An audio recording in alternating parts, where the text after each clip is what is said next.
Nikki Haley slams Biden for not publicly demanding UN General Assembly not recognize the Taliban.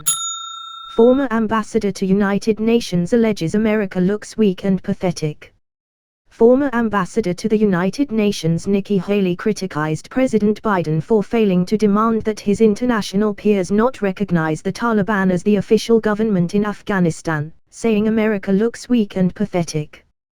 The Taliban wrote to the United Nations requesting credentials to speak at the General Assembly's high-level meeting of world leaders this week.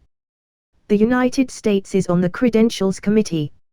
Haley, who served during the Trump administration, slammed Biden's address to the body on Tuesday morning, which did not mention the Taliban, and said he lacked courage.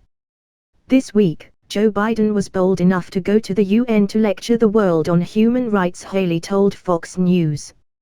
Yet, he can't find the courage to call on its members to not recognize the Taliban. These terrorists hunt down our allies, place young girls in forced marriages, and kill innocent Afghans in the streets, Haley said. America looks weak and pathetic. Haley said the Taliban is a terrorist group holding a country hostage, not the legitimate government of Afghanistan. Haley and her Stand for America advocacy group created a petition urging the Biden administration not to recognize the Taliban as the official government in Afghanistan.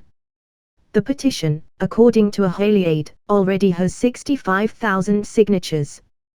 But the Biden administration has said it is not in a rush to recognize the Taliban as the legitimate government of Afghanistan.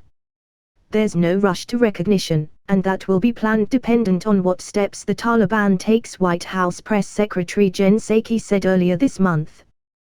The world will be watching whether they allow for American citizens, whether they allow individuals to leave who want to, and how they treat women and girls around the country. And Biden, earlier this month, said recognition of the Taliban government was a long way off. Despite no official recognition, the Biden administration has described the Taliban as businesslike and professional in their dealings on allowing Americans to leave Afghanistan after the full withdrawal of U.S. military assets on the 31st of August, calling the dialogue cooperative and casting it as a positive first step. The Taliban formally announced the formation of its new government earlier this month, with many members of the old guard remaining part of the new government. The government will be led by Mullah Mohammed Hassan Akhund, with Taliban co-founder Mullah Abdul Ghani Baradar as deputy. Other appointments include Mullah Yaqub as acting defense minister and Mullah Abdul Salam Hanafi as a second deputy.